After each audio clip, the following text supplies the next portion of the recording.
BA 4ನೇ semester ಎಲ್ಲ ವಿದ್ಯಾರ್ಥಿಗಳಿಗೆ ಈ ಒಂದು ವಿಡಿಯೋಗೆ ಪ್ರೀತಿಯ ಸ್ವಾಗತ.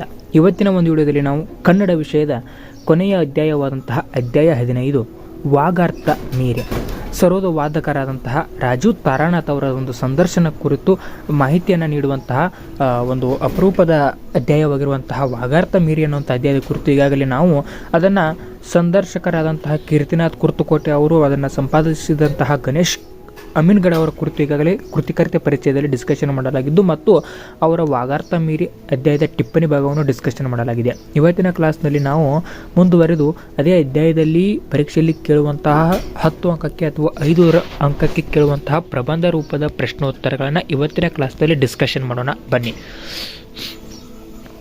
ಅದಕ್ಕಿಂತ ಮುಂಚೆ ಈ ಎಲ್ಲ ಹಿಂದಿನ ಅಧ್ಯಾಯಗಳನ್ನ ಈಗಾಗಲೇ ಸಂಪೂರ್ಣವಾಗಿ ಪರೀಕ್ಷೆ ದೃಷ್ಟಿಯಲ್ಲಿ ಇಟ್ಟುಕೊಂಡು ಡಿಸ್ಕಷನ್ ಮಾಡಲಾಗಿದೆ.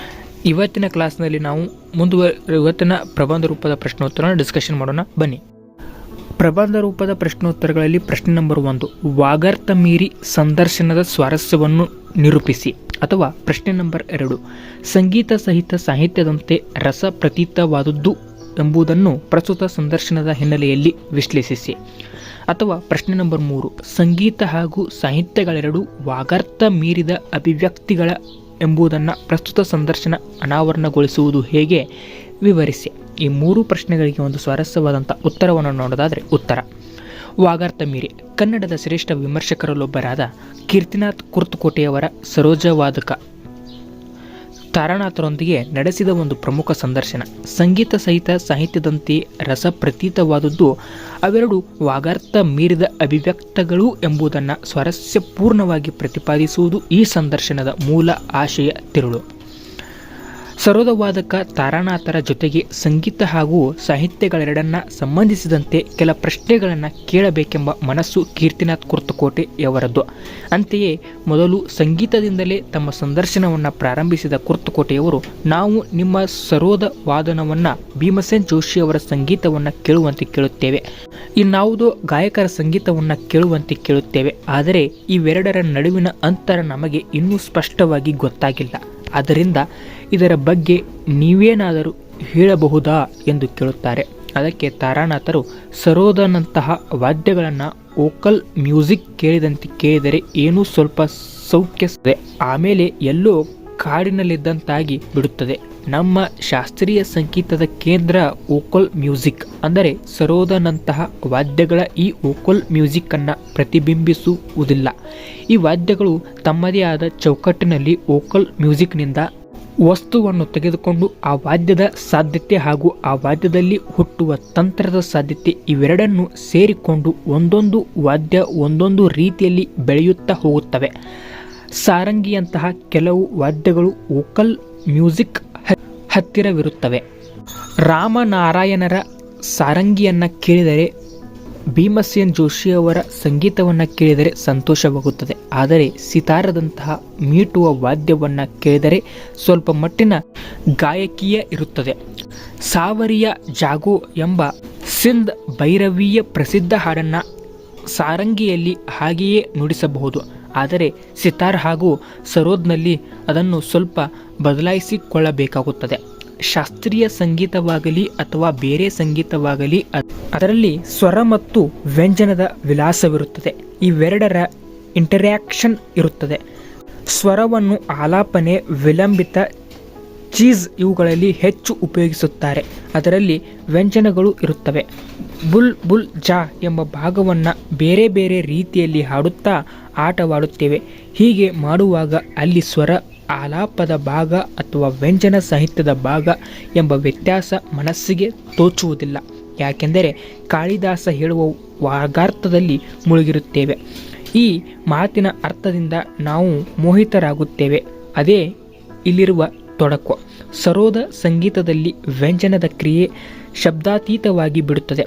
ಸರೋದನ ಸಂಗೀತದಲ್ಲಿ ಅದಕ್ಕೆ ಬೇರೆ ಅರ್ಥವಿರುತ್ತದೆ. ಅದಕ್ಕೆ ವಾಗಾರ್ಥವಿರುವುದಿಲ್ಲ. ಅದರೊಳಗಿನ ಪ್ಯಾಟರ್ನಿನಿಂದ ಹುಟ್ಟಿದ ಅರ್ಥವಿರುತ್ತದೆ. ತಬಲಾದಲ್ಲಿ ತಕಿಟ ತಕಿಟ ತಿಕಿಟತ ತಕಿಟ ತಿಕಿಟ ತಿಕಿಟತ ಎಂಬ ನುಡಿಸುವುದನ್ನು ಸರೋದದಲ್ಲಿ ಸ್ವರಗಳ ಜೋಡಣೆಯ ಮೂಲಕ ಹಾಗೆ ನುಡಿಸಬಹುದು.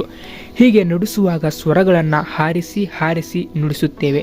ಇದನ್ನು ಬೆರಾಲ್ ಆಂಗ್ ಅನ್ನುತ್ತೇವೆ. ಕರ್ನಾಟಕ ಸಂಗೀತದಲ್ಲಿ ಇದನ್ನು ಬಿಡಿ ಬಿಡಿ ದಾಟು ಸ್ವರಗಳನ್ನುತ್ತಾರೆ. ದಾಟು ಸ್ವರಗಳೆಂದರೆ ಇಲ್ಲಿಂದಲ್ಲಿಗೆ ಅಲ್ಲಿಂದಿಲ್ಲಿಗೆ ಬೆಕ್ಕು ಹಾರಿದಂತೆ.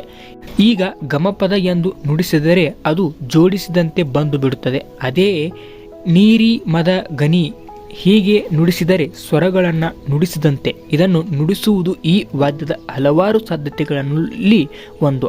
ಮುಂದೆ ಮೆಲಡಿ ನುಡಿಸುವಾಗ ಅದಕ್ಕೆ ಹಿನ್ನೆಲೆಯಾಗಿ ಬೇರೆ ಬೇರೆ ತಂತಿಗಳು ನುಡಿಯುತ್ತಿರುತ್ತವೆ.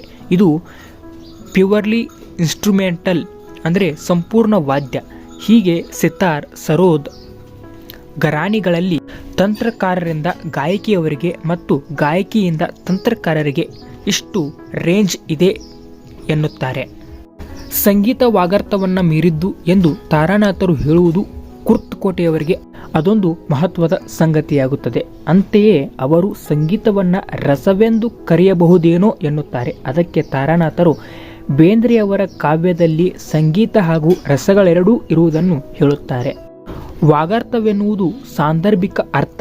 ಸಾಂದರ್ಭಿಕ ಅರ್ಥವೆಂದರೆ ಒಂದು ಚೌಕಟ್ಟನ್ನು ನಿರ್ಮಿಸುವುದು. ಆ ಚೌಕಟ್ಟಿನಲ್ಲಿ ಕೆಲವು ಅರ್ಥವಿಲ್ಲದ ಶಬ್ದಗಳಿರುತ್ತವೆ.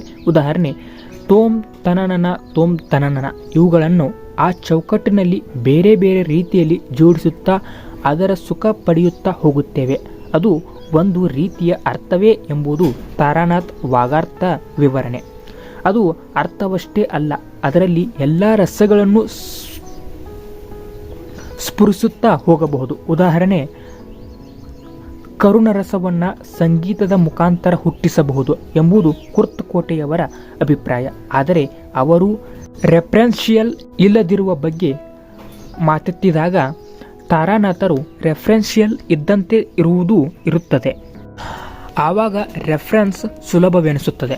ನಿಜವಾದ ಸಿನಿಮಾ ಸಂಗೀತವೆಂದರೆ ಹಿನ್ನೆಲೆ ಸಂಗೀತ. ಸಿನಿಮಾ ನಿರ್ದೇಶಕರು ಸಂಗೀತಗಾರರು ಸಂತಸ ದುಃಖಗಳಂತಹ ಪ್ರಖರ ಅನುಭವಗಳಿಗೆ ಧಬಾರಿಯಂತೆಯೇ ಕೆಲ ರಾಗಗಳನ್ನು ಬಳಸುತ್ತಾರೆ. ನಾಟಕದಲ್ಲಾದರೆ ಜೋನ್ ಫ್ರೀ ಬಳಸುತ್ತಾರೆ. ಸಾಮಾನ್ಯವಾಗಿ ಅಳಬೇಕೆಂದರೆ ಜೋನ್ ಫ್ರೀ, ಸೂಜನ್ ಮ್ಯಾಂಡರ್ ಹೇಳುವಂತೆ ಸಂಗೀತದಲ್ಲಿ ಭಾವನೆಗಳಿರುತ್ತವೆ. ಆದರೆ ಅದಕ್ಕೊಂದು ಸಂದರ್ಭ ಇರುವುದಿಲ್ಲ.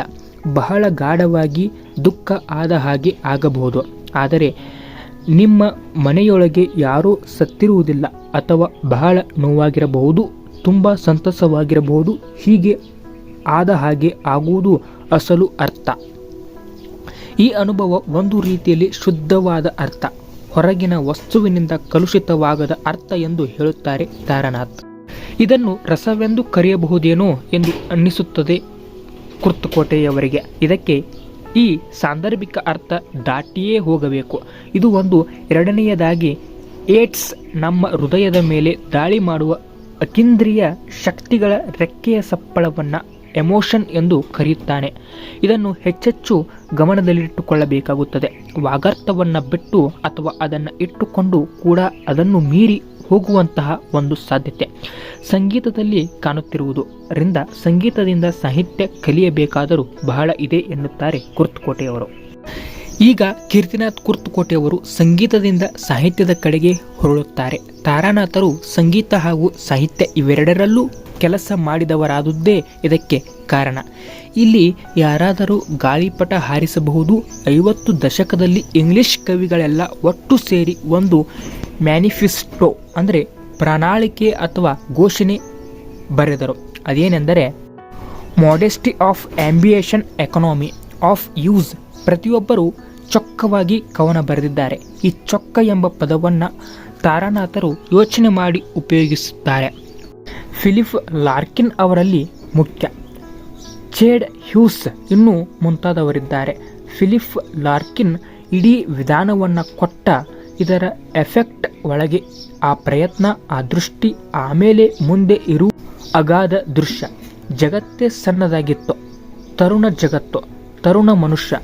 ಆದರೆ ದೊಡ್ಡ ದೃಷ್ಟಿ, ಕ್ಷಿತಿಜದವರೆಗೆ ದೃಷ್ಟಿ, ಅದರಲ್ಲಿ ನಾವು. ಈ ದೇವರುಗಳು ಯಾವುದೂ ತನ್ನದಲ್ಲವೆನ್ನಿ ಬಿಡುತ್ತದೆ. ಎಲ್ಲದರಲ್ಲೂ ಅವನು ವಿಸ್ತರಿಸುತ್ತಾ ಇದ್ದ. ಇಲ್ಲಿ ಎಲ್ಲೋ ಹೋಗಿ ಬರುವುದು ಮನೆ ಮಾತಾಗಿ ಬಿಟ್ಟಿತು. ಹರ್ಕ್ಯುಲಿಸ್ ಹೋದ, ಯು ಹೋದ, ಭೀಮ್ ಇನ್ನೆಲ್ಲೋ ಹೋದ. ಈ ತತ್ಪ್ರಜ್ಞೆ ಫಿಲಿಪ್ ಲಾರ್ಕಿನನಿಗೆ ಕವನದೊಳಗೆ ಮೂಡುತ್ತಿರಲಿಲ್ಲ. ಅದೇನಿದ್ದರೂ ನಾನು ಬೈಸಿಕಲ್ನಿಂದ ಹಿಡಿದು ಪ್ಯಾಂಟ್ ಕ್ಲಿಫ್ಸ್ ತೆಗೆಯುತ್ತೇನೆ ಎನ್ನುವವರೆಗೂ ಇರುತ್ತಿತ್ತು. ಇದು ಫಿಲಿಪ್ ಲಾರ್ಕಿನ್ ದೇ ಒಂದು ಹೆಸರಾಂತ ಕವನ. ಅಕಿಲಿಸ್ ಅವನು ಶತ್ರುವನ್ನು ಕೊಂದನೆಂದರೆ ಅವನ ಕೋಪ ಪೂರ್ತಿ ಆಗಬೇಕು. ಅಂದರೆ ಹೆಕ್ಟರನ್ ಹೆಣವನ್ನು ರಥಕ್ಕೆ ಕಟ್ಟಿ ಆ ಟ್ರಾಯ್ ಕೋಟೆಯ ಸುತ್ತಲೂ ಓಡಿ ಓಡಿ ಆ ಹೆಣ ಕೋಸಂಬರಿಯಾಗಬೇಕು. ಇದಕ್ಕೆ ಕುರ್ತುಕೋಟೆಯವರು ದುಶ್ಯಾಸನದ ವಧೆಯ ಬಗ್ಗೆ ತಿಳಿಯಲು ಮುಂದಾಗುತ್ತಾರೆ. ತಾರಾನಾಥರು ಹೀಗೆ ಹೇಳುತ್ತಾರೆ: ಆ ದುಶ್ಯಾಸನ ದ್ರೌಪದಿಯನ್ನ ಆಸ್ಥಾನಕ್ಕೆ ಎಳೆದುಕೊಂಡು ಬಂದ. ಇಂದಿನ ದಿನ ಅದು ರೇಫಾಗಿ ಬಿಡುತ್ತದೆ. ಅಟೆಂಪ್ಟ್ ಟು ರೇಪ್ ಎಂದು ನಾವದನ್ನು ತೆಗೆದುಕೊಳ್ಳುವುದೇ ಇಲ್ಲ. ಯಾವುದೋ ಒಂದು ಕೆಟ್ಟ ಮಾತು ನಡೀತಾ ಇದೆ, ಅದು ಯಾವುದೋ ಒಂದು ಶೃಂಗ ಸ್ಥಿತಿಗೆ ಹೋಗಿ ಬಿಡುತ್ತದೆ. ಅವಳ ಕೂದಲು ಬಿಚ್ಚುತ್ತದೆ, ಅವಳು ಒಂದು ಶಪಥ ತೋಡುತ್ತಾಳೆ. ಅದರ ಹಿನ್ನೆಲೆಯಾಗಿಯೇ ಇದು ಬೀರುತ್ತದೆ. ಇದು ಒಂದು ಮೆಜೆಸ್ಟಿಕ್ ಕೋರ್ಟ್ಗೆ ಹೋಗುವಂತಹ ವಸ್ತುವಲ್ಲ. ಈಗ ಅದೇ ಆದರೆ ಮೆಜೆಸ್ಟಿಕ್ ಕೋರ್ಟಿಗೆ ಹೋಗುತ್ತದೆ. ಆದ್ದರಿಂದ ಅದು ಹೆಚ್ಚು, ಇದು ಕಡಿಮೆ ಎಂದು ಹೇಳುವಂತಿಲ್ಲ ಎನ್ನುತ್ತಾರೆ ತಾರಾನಾಥ್. ಒಟ್ಟಾರೆ ಸಂಗೀತಗಾರ ತನ್ನ ಅನುಭವಗಳನ್ನು ಹದಗೊಳಿಸಿ ಹಾಡಿದರೆ ಮಾತ್ರ, ವಾದ್ಯ ನುಡಿಸಿದರೆ ಮಾತ್ರ 4 ಕಾಲ ಬಾಳಬಲ್ಲ ಎಂಬುದು ತಾರಾನಾಥರ ನಿಲುವು ಎಂಬುದು ಇಷ್ಟು ಈ ಅಧ್ಯಾಯಕ್ಕೆ ಸಂಬಂಧಿಸಿದಂತಹ ಪ್ರಬಂಧ ರೂಪದ ಪ್ರಶ್ನೋತ್ತರಗಳು ಆಗಿದ್ದವು ಅಂತ ಹೇಳುತ್ತಾ, ಇದೇ ರೀತಿಯ ಮುಂದಿನ ಕ್ಲಾಸ್ನಲ್ಲಿ ಇದಕ್ಕೆ ಸಂಬಂಧಿಸಿದಂತೆ ಅಂದರೆ ವಾಗರ್ಥ ಮೀರಿ ಅಧ್ಯಾಯಕ್ಕೆ ಸಂಬಂಧಿಸಿದಂತಹ 1 ಅಂಕದ ಪ್ರಶ್ನೋತ್ತರನ ಡಿಸ್ಕಷನ್ ಮಾಡೋಣ ಅಂತ ಹೇಳ್ತಾ, ಅಲ್ಲಿವರೆಗೂ ಎಲ್ಲರಿಗೂ ನಮಸ್ಕಾರ. ಜೈ ಹಿಂದ್, ಜೈ ಕರ್ನಾಟಕ ಮಾತೆ.